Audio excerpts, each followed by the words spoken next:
Hey friends, I'm David Neeley with AnchorPoint Retirement Solutions, and today we are going to get into a question that I get often from individual ministers, ministers who have the credentials, but they have their own platform, like a parachurch ministry or itinerant ministry, not associated with the formal church or denomination.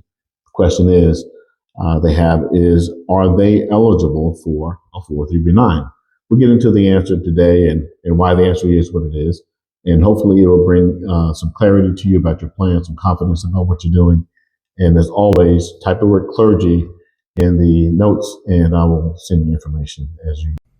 First things first, what is a 403b9? A 403b9 is a very special retirement account designed exclusively for ministers and employees of churches and church-related organizations. And it's not a simple tax-deferred savings plan. This plan is special in that it allows this very small group of people to pay for housing expenses in retirement with tax-free dollars. It literally makes good on the covenant promise in Hebrews 6:9-20, where the unknown writer reiterates the promise that God made to Abraham to take care of him, to bless him and give him a legacy. This thing is a game changer. It creates legacy for your leadership. Who is eligible? Okay, I'm gonna read this to you, all right? To qualify, the plan must be established and maintained by a church, a convention, or association of churches, or a 501c3 organization that's controlled by or associated with the church. That means if you are employed by a church or a church-affiliated nonprofit, you're likely eligible.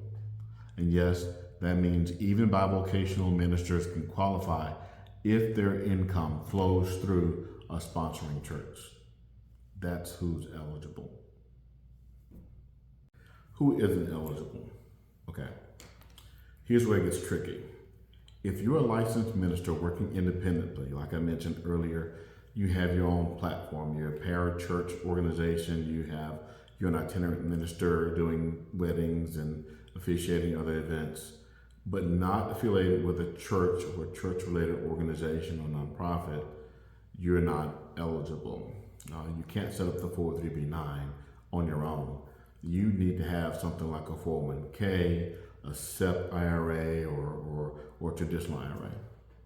What to do if you're not eligible? Don't worry, there's a fix for this. Now, first thing you could do is you could set up a 401k, you could set up a Roth IRA or traditional IRA and plan for retirement that way. You won't have access to the housing allowance.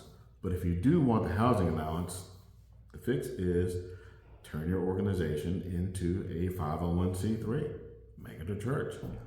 You can do that. You can use AI to help you with it, or just give me a call. I'll help you do it. I'll walk you through it. Easy peasy. There's a fix. Retirement planning is legacy planning.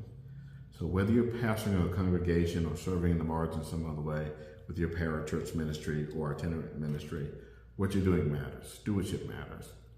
So if you want help navigating eligibility or forming a nonprofit, designing a retirement strategy that honors your legacy, reach out. And if this video helped you, share it with another minister. Let's design legacy together. I'd love to help you.